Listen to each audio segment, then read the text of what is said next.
Good morning, folks. I'm Cindy Fessmeyer. I'm with the Department of Public Instruction's Division for Libraries and Technology. In a moment, we'll get started. I'll introduce our very knowledgeable guest, Ann Aston, after a couple of announcements.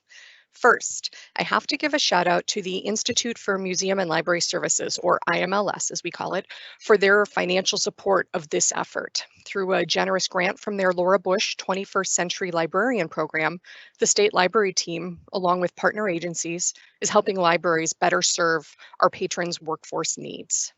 The program is called Libraries Activating Workforce Development Skills, or LAWDS for short. And it partners the Wisconsin Department of Workforce Development boards across the state, us here at DPI, and you in your local libraries to help create strong relationships between state and local workforce agencies. These relationships ensure libraries can confidently and knowledgeably assist community members with workforce needs. In this time of COVID-19, the LAWDS Advisory Committee determined most pressing need is people accessing unemployment information. That's why we're here today. So you all can offer stellar assistance when you open your doors. Ann Aston is the Unemployment Insurance Specialist for the Wisconsin Department of Workforce Development. As she'll tell you, information around unemployment is changing rapidly, and that's why we're repeating this webinar from a few weeks ago. Today, Ann will present up-to-date tips on registering for and making unemployment claims in our state. This webinar is being recorded, and the link to the captioned webinar, along with copies of today's slides, will be shared out within a week or so. So let's talk about the Q&A real quick. We'll have ample time for your questions at the end of the presentation, and we may take a few along the way.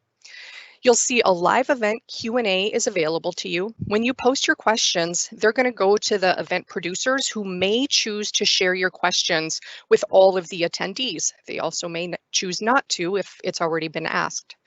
One of the producers will ask the question verbally on your behalf when it's time for Q&A. If by the end of the presentation, the end of Ann's slides, if we haven't asked your question, please feel free to repost it.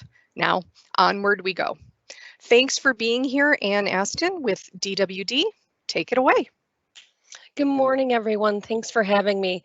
So what we want to do is just kind of give you some tips that will help your library patrons coming into the libraries. So I'm going to go ahead and just get started because there's a lot of information. For those of you that were able to sit on the previous one, it might be repetitive. There have been some updates, so I want to make sure that you are aware of all of that. So we'll just get going. What we're going to talk about today is UI benefits, applying for those benefits, what we call an initial claim, filing a weekly claim, basic eligibility requirements, some miscellaneous information, and then again, like Cindy said, some time for questions. So UI benefits, what is the purpose for unemployment insurance benefits? It's to bridge the gap between jobs when workers lose their job through no fault of their own. We are seeing a humongous uptick within the last few months, specifically because of COVID-19. Something to keep in mind is that unemployment benefits are 100% employer financed. An employee has never paid in to unemployment insurance. It has always been on the behalf of the employer. Step one, it's a two-step process. Step one is filing an initial claim for benefits. How I usually like to explain this to claimants, because it does get confusing, is an initial claim is what is the first step that individuals will file online to basically determine. It's filing an application. It's like filling out an application to determine whether they're eligible for benefits or not. Once determined eligible, they then can file a weekly claim or weekly certification. As you all are aware, we live in a world of terminology. So what is shown on the unemployment insurance claimant portal, I believe it says file a weekly certification. We say weekly claim or weekly certification interchangeably. So the first step, filing an initial claim. The claimants should file the initial claim during the first week the claimant wants to receive a payment, or within at least 7 days of that calendar week. I will let you know right now, because of the uptick, they have been allowing people to backdate their claim longer, further back than they ever have. Usually you can only go back 2 weeks for filing your claim, but right now, because of the uptick and it's so difficult to get through to unemployment on their phone lines, they've been allowing backdating even further. The link at the bottom of the screen is the link that people would use in order to file their initial claim and their weekly certification. So here's what an individual would need to have when they're filing their initial claim. They need to have their social security number, their driver's license number, their work history, including employer's name, address, start and end dates for the last 18 months. So something that I like to say here is some people will say, you know what, I only worked for this employer for 1 day. Unfortunately, they need to know that information. Something to keep in mind is every quit, discharge, anything of that nature, it has to be investigated. So all information needs to be supplied to unemployment. The reason that that they're asking for the complete work history is although employers are required to submit wages to the state at the end of every quarter, sometimes there are employers that don't get it in timely. I'm trying to say that the nicest way possible. So if an individual wants to make a determination of what they're eligible for benefits, if there's some wages that were excluded, they want to make sure that it gets included on there. The other thing that they would need to have is, of course, their username and password. So something that I would say here is usually people will start the process with filing on the unemployment website their initial claim. They can create a username and password right at that point in time, and that username and password can also be used on the Job Center of Wisconsin website. It can be used interchangeably through both. It does not have to be, but it can be. So they could create a new username and password for the Job Center of Wisconsin also. It just tends to make it much easier if they have the same username and password for both locations. So step 2 for unemployment insurance.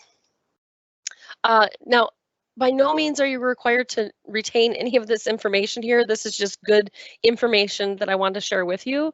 After the initial claim is filed, basically the individuals will get a monetary computation mailed to them, and it will be based on their past earnings. So that's why I said it was so important that they get all of their wage information into unemployment in case unemployment doesn't have that information. A benefit year is 52 weeks, and it starts at the point in time of the initial claim. How they determine a benefit rate, weekly benefit rate, is 4% of the high quarter wages. I won't get into how it's all determined because it is kind of a large calculation. The maximum amount that somebody could receive per week is $370. The maximum benefit amount is based on, it's lesser of the two, 26 weeks or 40% of their base period wages. Like I said, no need to retain that information, but just that the maximum that someone can receive right now is $370 a week, and it's their benefit year is for 52 weeks.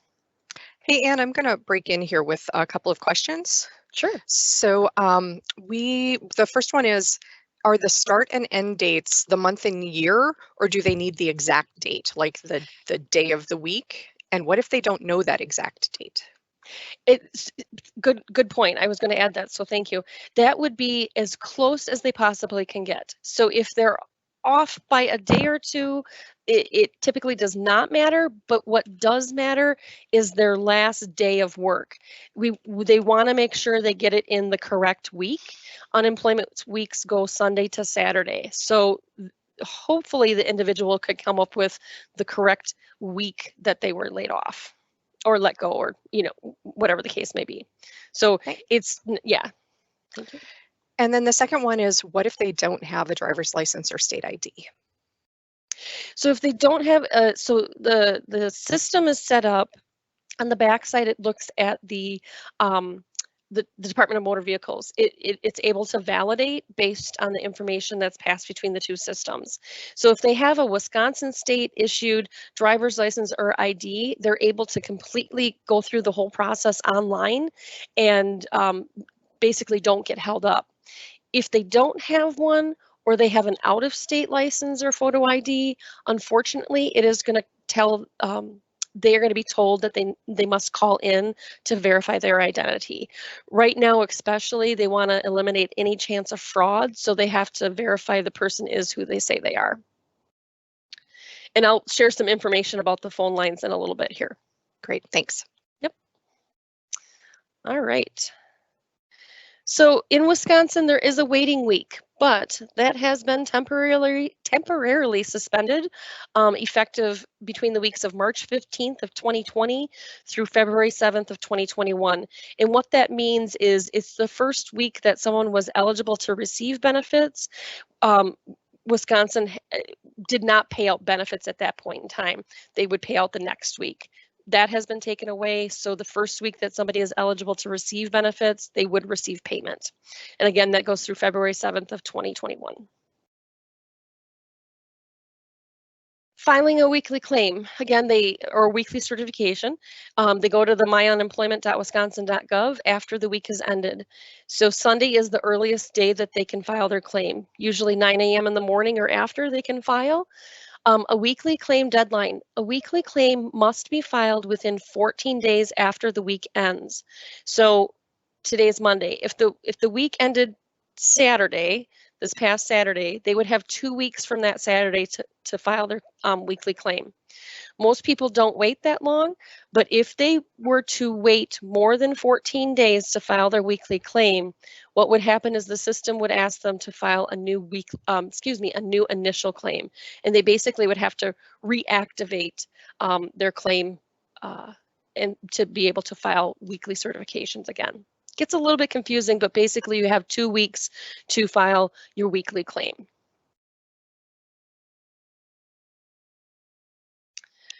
A claimant should file a weekly claim for each week the claimant wants to receive payment. The claimant will need to answer several questions about the week they are claiming. So lots of times folks will kind of, you get asked a lot of questions in the initial claim, and then you get asked a lot of questions in the weekly claim. And the key to that is they ask the same questions each week because it is pertaining to that certain week. So that's why they must answer the questions for each week that they want to receive benefits for, because the questions pertain to that given week. I'll interrupt since there was a brief pause. Just going back a little bit, do people need an email address to apply online? Yes, they do, because what they will need the email address for is they will need to create a username and password in order to access the system. Thanks. Yep. So I won't say 100% of unemployment claimants are required to register with Wisconsin Job Service, but a good majority of them are required. They're required to register with Job Service even if they're working part-time. There are a certain group of individuals, I believe if they're working with a union, there's a couple others that don't have to register on jobcenterofwisconsin.com. But like I said, the majority are required to. The link is there for where you would register at, and it is a 3-step process. They need to set up the account, or if they already have an account that they've used or created with unemployment, they can use that username and password. They then register for services, including their Social Security number. This is a really big thing. Some folks, especially if they're unemployment claimants, they must register for services, which includes their Social Security number. Job Center of Wisconsin has the ability to create an account without using their Social Security number, basically bypassing that. Our systems talk to each other through certain criteria, and the Social Security number is one of those criteria. So if unemployment if we don't have it, we can't pass it to unemployment so that they could see that they were registered. A complete registration also means they're completing a resume. Even if a work search is not required, some folks that are required to not conduct a work search, such as in the folks right now, they would still need to complete a resume. Something that I will add to this at this current time, and I'm being very cautious on what I'm saying this, registering on Job Center of Wisconsin will not, failure to register on Job Center of Wisconsin will not hold up unemployment benefits at the current time. That can change tomorrow. So I want to be real cautious with that. We, of course, are letting people know that Job Center of Wisconsin is a great tool to use, and we encourage folks to register. Now, with that being said, I'm just saying right now it will not hold up benefits, but it will go back to that in the very near future, where the registration must be completed in order to receive benefits.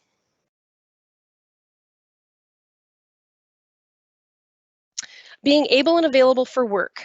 An individual must be able to work and available for full-time 32 hours per week. And the question that gets asked on the unemployment for the weekly claim is it's pertaining to that given week. It's not, does your employer have work for you? It's, are you able to work and are you available for full-time work if work was was there for you? Some things that the folks have gotten confused when they were filing their claims. If they have a medical restriction or are attending school, they may still be eligible. Any restrictions preventing the claimant from working full-time will need to be reported to the department. So again, if for some reason they're not able to work full-time, they have to inform unemployment and an investigation would need to happen. Work searches. Right now, as a result of the governor's emergency order, claimants do not need to search for work. I will add, even though the Supreme Court overturned the extension of that, there was an emergency rule that was signed on May 9th that includes the work search in it, and the work searches are satisfied through September of 2020. That means the majority of the folks that are coming in and filing for unemployment still have the requirement to conduct a work search, but the order that was put in place and then the emergency rule that was put in place, it satisfies that requirement for each work that they file for unemployment. I hope that makes sense. I'm gonna just ask a question here. It is about the job center registration. Will you notify those who have not registered for job center when they're required to register again? Yes, so what happens is the individuals are still being told to register. And just like they normally were. They're receiving a letter in the mail, they're told it online when they're filing. It's just that if they don't get it done within the 2-week time frame that they're told to get it done, it is not affecting their benefits. It will not hold it at this point in time. But like I said, it will in the future. Now, the transition back to that, yes, the question, if for some reason an individual didn't complete the entire registration process and now they're going to get a letter in the mail saying that they need to, if it's still during their current benefit year. Great. One more came in. Does that, what you were saying before, does that include people who cannot work due to providing childcare? If so, is that only for children under school age? Does that make sense? It kind of does. So the emergency rule that was put into place covers work available, able and what is it? Sorry, work available, able and available, and work search. And right now they're not looking at the work available issues. Now, typically that would be covered under the a different program, pandemic unemployment assistance, which I'll get to in a little bit. But right now, unemployment is trying to process as many claims as quickly as they possibly can. So an individual who is home due to, I will give you the example, an individual who is home, the daycare is closed, they can't work because their wife is a nurse, so they have to stay home with the child. They're allowing that. So again, most things have to be investigated. So it might get held up for a little bit while it gets investigated, but those are some of the things that we're seeing that they are allowing to pass through. But keep in mind, this is just right now. Under normal circumstances, that would be an issue that would normally not allow somebody to be eligible for benefits. Hopefully that answered the question. Thanks. Yep. Okay, refusing work. So this is going to be a big one that's going to be coming up here. Well, it actually has started. A lot of folks are being asked to return to work. So refusing work may affect eligibility. the claimant must report work that was refused. The department will consider the reason for refusal. The department will also compare conditions of the offer to similar work to determine if refusing the offer was for good cause. Let me explain that a little bit better. If for some reason the individual said, I can't take this job because I'm trying to think of a reason here. I'm nervous about going back to work because of the working conditions. They have to report it to unemployment. If they have been offered a job back to their employer and they're nervous about going back to work, it's considered a job refusal. I will let you know that they will absolutely investigate, and they will take many things into consideration, such as, is the employer offering safety precautions? Do they have things in place? All of that stuff. And it's been told that individuals that feel that they aren't in a safe working environment need to document everything. Conversations with employers, because I will tell you, under normal circumstances, refusing an offer of work is going to deny unemployment benefits. The time frame that we're in right now, there's a lot more that's going to be going into the investigations on it. It will hold up benefits until the investigation is completed. Did you work? Claimants must report all work, full-time, part-time, or temporary, even if the claimant has not been paid. The key to that is when filing for unemployment benefits, when they need to report their work, they need to report the work hours and wages in which they completed during the given week that they're filing the claim for. It's not when they receive the wages, it's when they've performed the work. So they will be prompted to provide hours and wages. If an individual is working part-time, there will be a partial wage formula that is used to determine the if benefits are due and how much are payable to them. Again, how to apply and eligibility frequently asked questions handout is an example of the partial wage formula, and that can be found on the unemployment website. Claiming partial benefits. So no benefits are payable during a given week when a claimant works 32 hours or more. And that would also include for work performed or work that was missed, any holiday, vacation, dismissal, or sick pay that they may get on their check in the future. They also would not be eligible for any benefits if between all of what I've listed just a few moments ago exceeds $500 or more. So in order to be eligible for an unemployment benefit payment, they'd have to work less than 32 hours and make less than $500. I will also add that is at the maximum weekly amount of $370.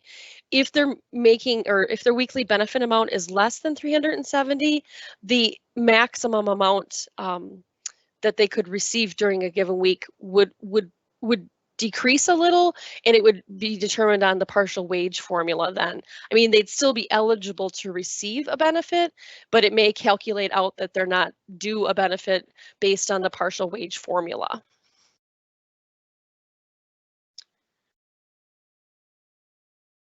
Missed work with the current employer.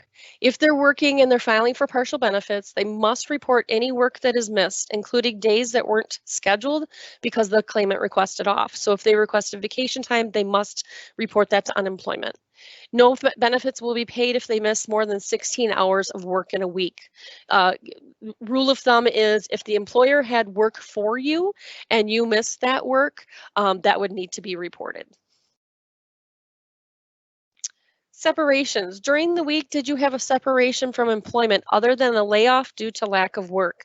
This has gotten a lot of unemployment claimants very confused. This one question here.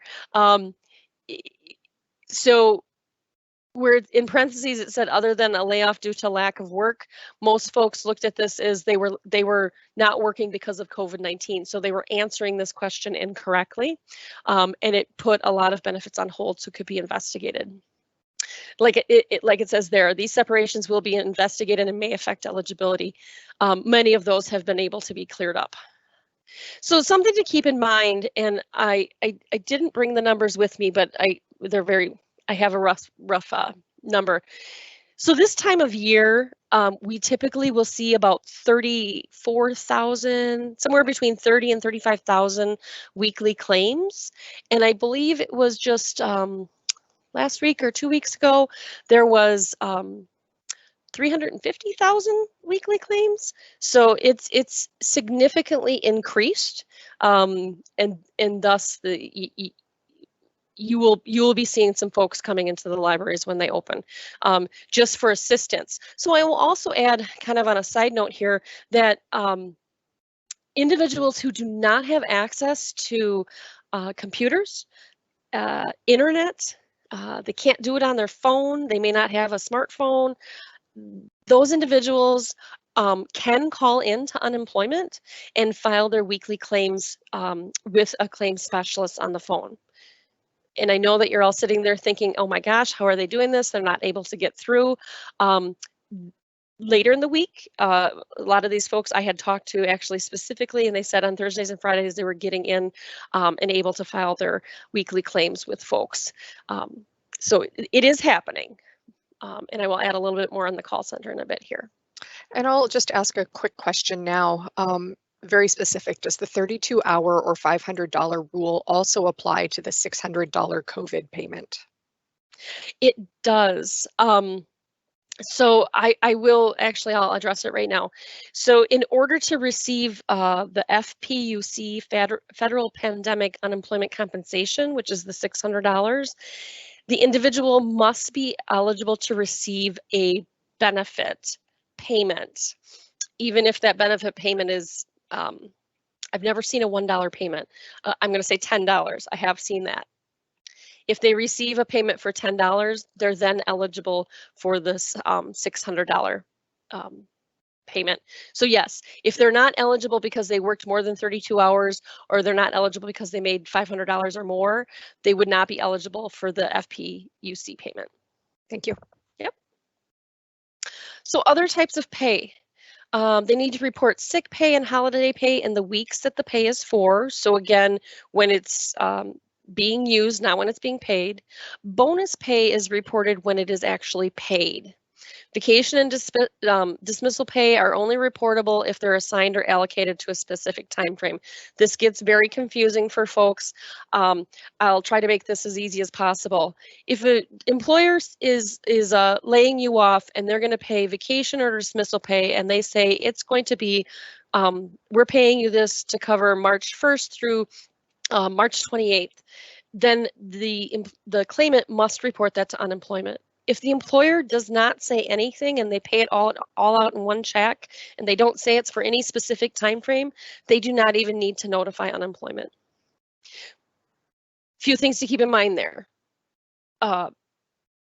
Unemployment will check with the employer if it was just, I should reword that. An employer would notify unemployment also about a given week if they had assigned or allocated it to a given week. Social Security Disability, SSDI payments will disqualify you from receiving UI benefits. Social Security Retirement, or SSI, is not even reportable to unemployment. That has gotten confused several times, but Social Security Disability, SSDI, you're not eligible to receive both SSDI and unemployment benefits. And then the last bullet point here is, this is something brand new this year also, the Paycheck Protection Program, referred to as PPP. Any claimants that receive a PPP payment from their employer, how they report it is they select yes to other income, and then they select gift from employer. They need to put the dollar amount in there too. I have been instructed, so if you do see some folks coming in saying, oh, I'm getting back pay based from my employer sent me this, they would have to call unemployment and notify them of the back of any payments they had received for previous weeks. So that would need to get told to unemployment also.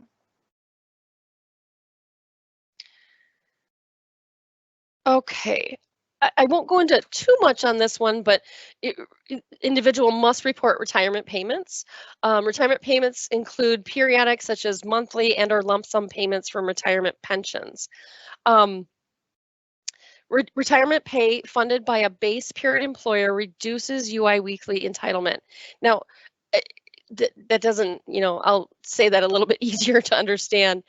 If an individual is going to collect unemployment benefits and the employer who would be paying those benefits also happens to be the employer who is paying the retirement that the retirement is coming from, typically speaking, they're probably not going to be eligible for unemployment benefits. It can reduce the amount. They may still be eligible, just depending on the total amounts. Lump sum retirement payments, such as 401ks, affect UI benefits for the week the payment is received, unless they plan on rolling that over within the next 60 days. So just to kind of sum that up, if they're receiving retirement payments from an employer that they're also trying to claim unemployment benefits from, typically they're either not going to be eligible or it's going to reduce it significantly. Temporary help agencies. Really what I wanted to make sure that you were, that I touched base on with this is the claimant must make it very, very clear to the temporary help agency what they're willing to accept before they are hired. So making sure if they're going to work with a temporary help agency that they are very specific. I only want to work 7 a.m. to 3 p.m. shifts or something of that nature, exactly what they're looking for. They must follow the agency's requirements at the end of each assignment. And then when they're reporting the work from a temporary agency to unemployment, they need to make sure that they're reporting who was paying them, not the location where they were working at, but that they were receiving their paychecks from the temporary help agency, because that does get a little confusing for people. Approved training courses, all training funded by WIOA, Workforce Innovation Opportunity Act, a TAA, Trade Adjustment Assistance, or other DWD programs is approvable. Other types of training may be approved if it is full-time and vocational. When the training is approved, the work search requirement is waived and the requirement to be able for full-time work is waived. Now this is under, I want to say pre-COVID-19 life. Every training course would need to be investigated though. So if an individual was, let me go back here, sorry. In an approved training that's not covered by DWD, they would have to investigate it to make sure that it was an approvable training in order to allow the work search requirement to be waived. So I'm going to move into the next, the new programs that are out there. Like I said, I touched base on the PPP, which was a grant that the employers applied for. So now these are unemployment assistance programs. Pandemic Unemployment Assistance, referred to as PUA. This is a screenshot of what it looks like on the unemployment website of when you go out to the unemployment website. This program is for self-employed, independent contractors, those with limited work history, and others not covered by regular UI.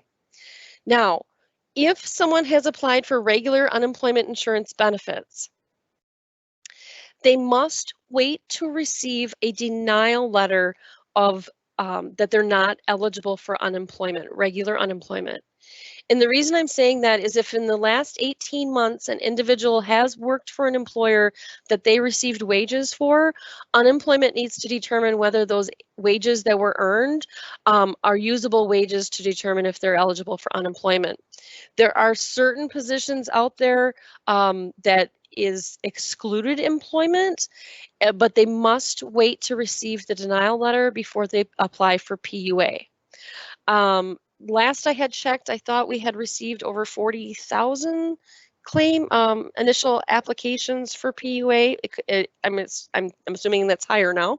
And what will happen is it takes them through a set of screens. They answer a list of questions, and They are then instructed what to do next. If they're a self-employed individual, they don't have any of their work history. Unemployment insurance doesn't. They're told that they have 21 days in which to submit the information into unemployment through mail or through fax. And then unemployment will make a determination whether they're eligible or not. Once they determine their eligibility, they will receive notice that they can then go out and file their weekly claims. The pandemic unemployment assistance, an individual can backdate all the way to the week beginning February 2nd of 2020. So that's the first program that is available. Now, I don't know where they're at in the processing of these initial claims. I do know that in every situation, regardless, it's first in, first out. That's how they're working on all of these to get them in and out as quickly as possible. The next one, I think I kind of just briefly touched about this, the Federal Pandemic Unemployment Compensation, FPUC. It's available to individuals who are otherwise entitled to receive any one of the bulleted programs listed below. So again, regular unemployment, there's unemployment for federal employees. There is UCX, which is for ex-service members. PEUC, Pandemic Emergency Unemployment Compensation. That is also a new program, and that is for individuals who have exhausted all unemployment benefits, and it's an additional 13 weeks of benefits. And the list goes on. So again, they have to receive a payment in order to receive the $600 payment. Now, there's a few things to keep in mind. Some people are paying back overpayments, all that good stuff. It all calculates out, and there's certain individuals, they can only take half of the FPUC payment for anybody that's paying back any overpayments. If there's fraud involved, they can take the full amount. So again, there's a lot of behind the scenes, but they just have to be, for what you need to know, they just have to be eligible to receive a benefit during that week and actually receive it. Now, if somebody, like I was explaining earlier, made too much in 1 week because let's just say their weekly benefit rate was $150 and they made too much that the partial wage formula and it brought them to zero, they would not be eligible to receive the FPUC payment. And again, this became effective of April 4th of 2020. So payment options, they can do direct deposit or debit card. The number is listed here for ReliaCard. If an individual has not received their card, that is the number that they want to call. The card is not sent out until unemployment has made the decision that they're eligible for benefits. So not until the monetary computation has been released out will they release out the card. And it usually is received within a week of them sending the card out. Child support is withheld if there is a court order, and there has been some issues with the child support payments being taken out of the regular unemployment and the FPUC payment. It gets a little bit confusing. They are working with DCF to make sure that that gets cleared up. Again, based on how a court order is issued, sometimes it's by percentage and sometimes it's by a set amount for the week. Like I said, there was some issues with that. If you get questions from any folks, that the unemployment insurance and DCF are working together to make sure that anything extra that was taken out does come back to the claimant. So state and federal taxes can be taken out of their unemployment benefits. It is taxable income. It's withheld at 10% for federal and 5% for state. 1099-Gs are not mailed anymore. They can log into the claimant, their claimant dashboard, the UI claimant portal, to get a copy of that.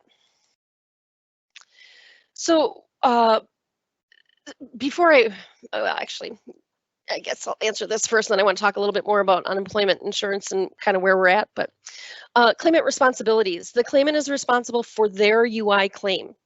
Credentials should never be shared. Username and password, they need to keep those private. They will be responsible for any false and inaccurate information that is provided because, again, it's their claim. They need to answer the questions on the claim truthfully. There are penalties for filing false claims. We put on here, do not ask friends, relatives, coworkers, etc. questions regarding UI benefits. Ask UI. Everything that's in this presentation is general basic knowledge and can be shared. Anything that's claim specific, we even, as I work for job service, we will send individuals back to unemployment typically for case specific, claim specific questions. Because every situation is completely different. You know, you get a group of individuals that are laid off from one employer and they all talk to each other and you have 10 of them that are receiving benefits and there's one that's held up. Well, it could be that they had to quit in the last 18 months and just came on board. Folks don't understand the whole backside of it and what it takes to really determine whether they're eligible for benefits or not. So it can get very confusing. What is available on the online claimant portal? Again, it's an automated inquiry system available for their convenience. They can log in to find out when their last payment was made, the amount of the payment, remaining benefit amount, the start and end of their claim, and then any status of pending eligibility issues and/or appeals.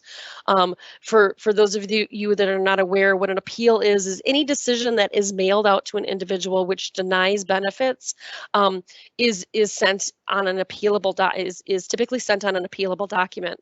The instructions for filing an appeal are on the back of the document, and filing an appeal is all done online now. So they would literally do it through the claimant portal to file an appeal. And that just basically says they want to go in front of a administrative law judge to hear their side of the case and why they feel they should be allowed for whatever the denial is for. So what are your responsibilities? The claimant must enter, the claimant must enter the information into the computer themselves. Librarians should never touch the keyboard or use the mouse for the claimant. We are very, very strict on this. Even at our level, we in the job centers, the claimant must be entering the information themselves because we never want it to come back to state, well, you know, Susie entered this information for me, because it literally is spelled out in the unemployment insurance claimant handbook that the individual is the one who is giving all of the answers to their claim specifically. And like I just said a little bit ago, librarians can answer general questions covered in this material or in the FAQs to be provided. I've done some other presentations for other entities and the FAQs are being worked on. I will give you some information in just a minute that's really helpful though. So claim-specific questions should be directed to the numbers listed here. The 414 number is the general number that's always given out to unemployment claimants. The 844, it was new within the last year. It is the toll-free number. So a few things to get you up to speed with for unemployment purposes. Some new things that are happening. Last week or the week before, I believe it was, they DWD contracted with an outside call center vendor, which will be adding on 500 plus individuals to take calls. So they'll kind of act as our triage, so more people will be able to get through the phone lines. I don't have a date of when that's going live. I thought it was later this week, earlier next week, but don't quote me on that, but it will be soon. There will be at some point in the near future, they will be extending their hours for the call center. Current call center hours are 7:35 a.m. to 3:30 p.m. It will be extended from 7 a.m. to 5 p.m. I don't have a live go date on that, but I'm just giving you up to speed of what's coming. There is also going to be a chat bot feature that will be on the claimant portal. And all of these things are brand new, coming soon. I just don't have go live dates for any of that information. I will tell you that unemployment insurance is also hiring many folks. We, through job service, just through job service alone, have given 44% of our staff on loan to unemployment insurance to help with claim specialist items, taking claims over the phone, adjudication. Many other agencies have also done the same thing. So there's a lot going on in the unemployment world, and they're trying to address all of the issues, and it has been overwhelming. So they've done quite a bit moving forward, so hopefully that will be very helpful. So these links that are provided here, I want to make sure that you have. This bottom one here is kind of my go-to for the current world we're living in. The dwd.wisconsin.gov /COVID-19. All of these are updated. Well, this one for sure is updated almost daily. As soon as we have new information on anything, there's a frequently asked question getting put out there, or if the one is already out there, they're updating it. Because like I said, even at the federal level, things are changing daily. There was a new unemployment insurance program letter, which is guidance from Department of Labor in regards to unemployment insurance. I haven't read through it fully yet, but again, there's some changes coming with that too. So it is a constant work in progress of the multitude of changes that are coming through. So that particular link is very helpful at this point in time, and it will address a lot of the questions that you may see come in.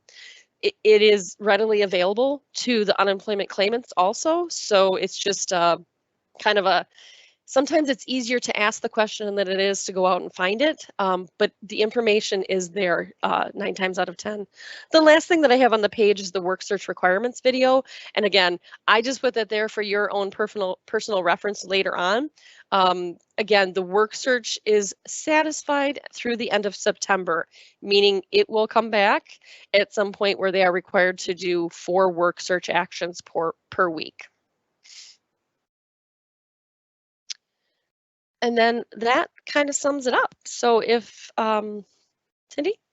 Yeah, great. Thanks, Ann. So for a while I was breaking in with questions, but they came in fast and furious and I couldn't keep track. So Okay. We'll just kind of handle them off topic. And I'm trying to bunch like questions together. Okay. So let's start where you were kind of as we got started.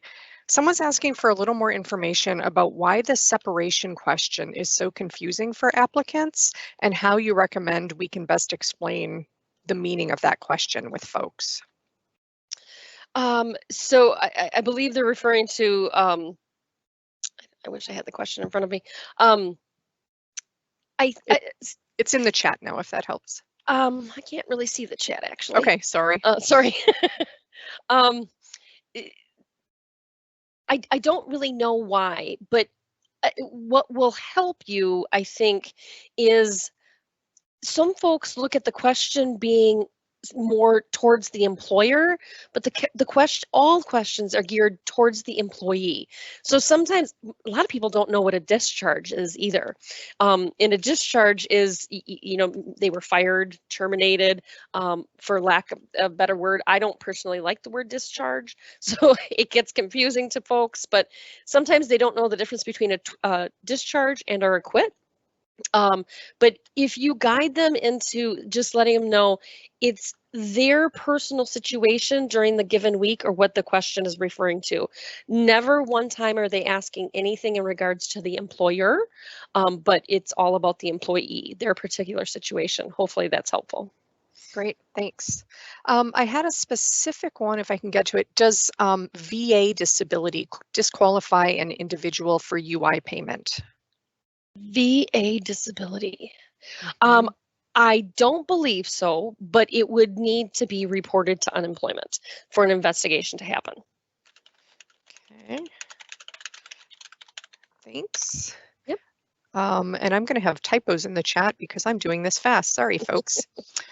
Okay. A couple of questions have come in along the lines of what can happen to support libraries once y'all open your doors, and I think I'm just going to handle that if that's okay, Ann. Sure, you bet. One person was asking for to know if libraries should be expecting to have people from like their local job centers needing space to work with people, And the answer to that is absolutely yes. Libraries need to know where their local job centers are. It's important to know the people who work there and have those relationships with them and extend basically your technology and your meeting space to their opportunities. So be prepared for that, and even better yet, reach out to them and let them know. As far as funding goes for you to make that relationship, it's not part of the LAWD's program funding to help you make those relationships. Those relationships just help you be a better information professional. But another question that had to do with funding is more along the lines of marketing this service on behalf of local job centers and then the libraries that are supporting people's efforts. And I will tell you that that is a pivot that LAWDS is considering, or they're in the midst of trying to make right now, to have some kind of marketing materials available to you. Not perhaps right when you open your doors, but believe me and really believe, Anne, that this process will go on for a long time. So marketing materials will be available across the state as part of the LAWDS grant. So then I there's ditto everything that you just said. thanks. Then these are a couple about being qualified to apply. So if someone works 36 hours per week, then do they not qualify? Oh, um, so I guess I want to address this two ways. So I want to say, in order, I guess I don't know what the word qualify, if they mean eligible for benefits completely. I believe so, yes. So I'm just going to start this off for anybody who loses their job or is not working can file for unemployment, regardless of when they've worked, what they've worked, how many hours, any of that. An entire calculation will be worked out to determine if they're eligible for a benefit year.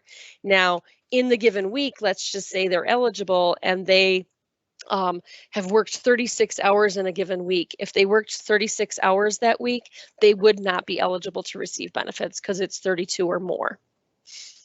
Great. Sorry, I'm just writing that response in there. And then along those same lines, shoot, I lost the question. I'm sorry. So I'm just going to pick up this one, which sounds great. How soon will people be notified that they are eligible for benefits after filing? That's the big question, right? That is the big question. Do you like my answer? No, I'm just kidding. Typically speaking, if an individual is filing for unemployment and they have their wages on the system, meaning the employer has sent in that information already, a determination is the system makes that determination. So let's just say, for example, this week I've decided my last day of work was today. I went in there on Wednesday and I filed an initial claim for this week. On Sunday, I would be able to file a weekly claim. Now, pandemic unemployment assistance is different, and again, that's for individuals who fall into those categories that don't qualify for regular UI. They have to specifically be told by unemployment insurance that they can file a weekly claim. I believe that system went live sometime during the week of April 21st-ish, and I do not have an update on whether individuals have received any information on filing weekly claims as of yet. They're still working on getting all of the programming in place, and it was a huge undertaking. It was a lot of work. So I don't really have a time frame, but typically speaking, if it's regular unemployment and most people will go through that the wages are already in there, they'd be notified right away. Great. Let's see.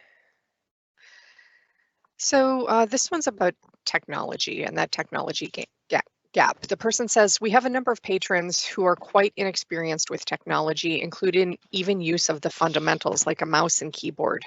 Do you have a number of these tech struggling patrons that they can call for guidance or assistance? Is there any different phone number for tech versus the numbers you gave in the slides? No, so unfortunately, we run into the exact same thing in our job centers. Individuals who have never used a computer before. Our Job Center of Wisconsin call center number can guide people through, but typically this is a really hard time frame because nothing is open for people to access, because they would come into our job centers and we would guide them, not by showing them, not doing it for them. Gotcha. But yeah, it's right now is really difficult. And we'll do the same thing, right? We will guide people. We will not do it for them. Correct. Great. Let's see. Ooh, well, this one's very specific.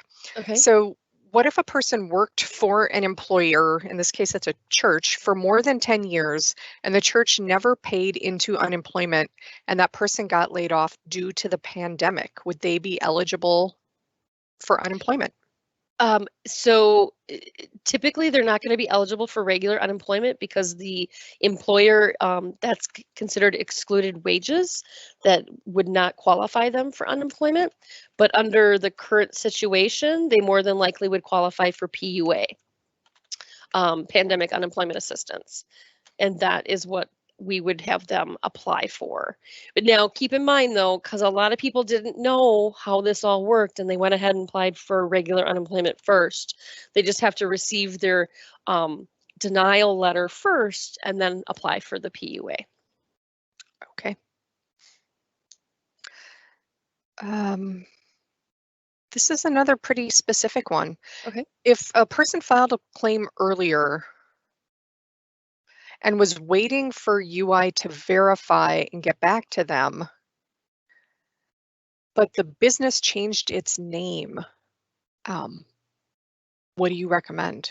Can they be paid for that period that they worked under the previous business name? Oh, yes, because more than likely the business name kept its, I can't even think of the number I'm looking for. Okay. But there's a code that's attached to the employer.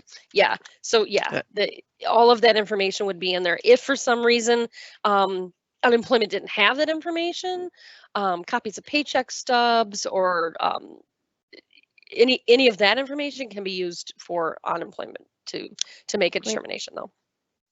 So in our last couple minutes, we have some follow-up questions about separation. And because you were saying that's a point of confusion, we're just gonna go back to the beginning on that. So can you start by giving us a definition of separation, please? So what does separation mean? Yep. Okay. So well, it can mean numerous things. It means the individual is no longer working for that employer. The reason that they were separated could be a layoff through no fault of their own due to lack of work. It could be a quit because they didn't want to work there, or a quit because they took another job. It could be a discharge, otherwise known as fired, terminated.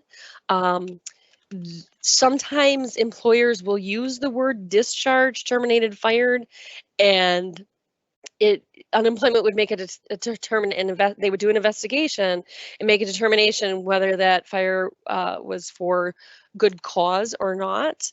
And again, I don't know if I've touched base on all of them, but a layoff, a quit, a discharge, any of those would, qualify as a separation from employment. They're no longer working for that employer.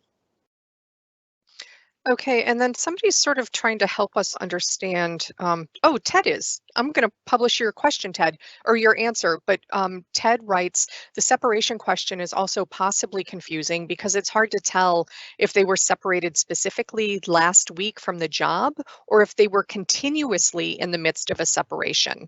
He says he thinks it's a grammar thing that can be interpreted two ways. So that's part of the confusion. Does that make sense to you, Ann?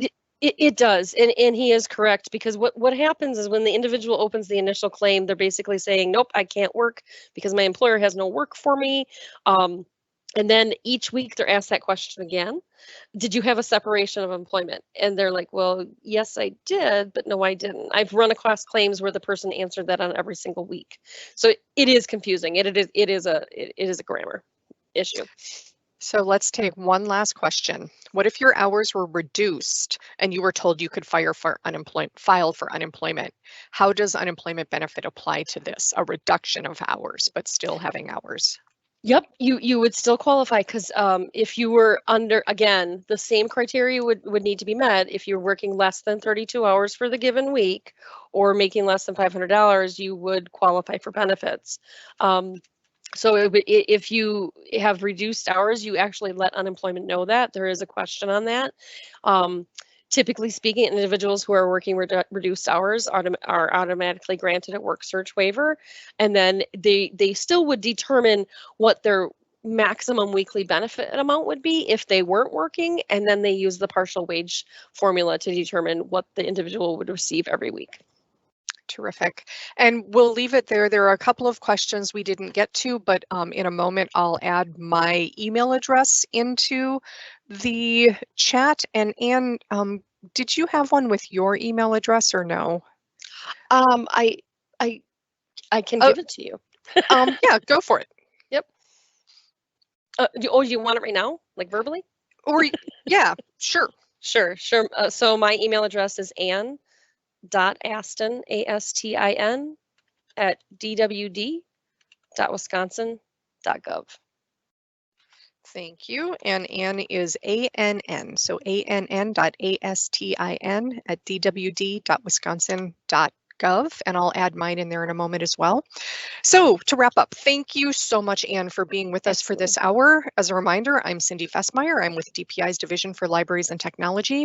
In addition to the wildly knowledgeable Ann Astin of Wisconsin Department of Workforce Development, I thank you all for being here today. As a reminder, the recorded and captioned webinar link, along with a copy of Ann's slides, will go out within a week or so. We need a little time to process on our end. And I'll add my email into the chat if you have any trouble with those recorded resources. That concludes our webinar. Thanks to you all for being here today. Thank you, Anne. Thank you. Yep, bye-bye.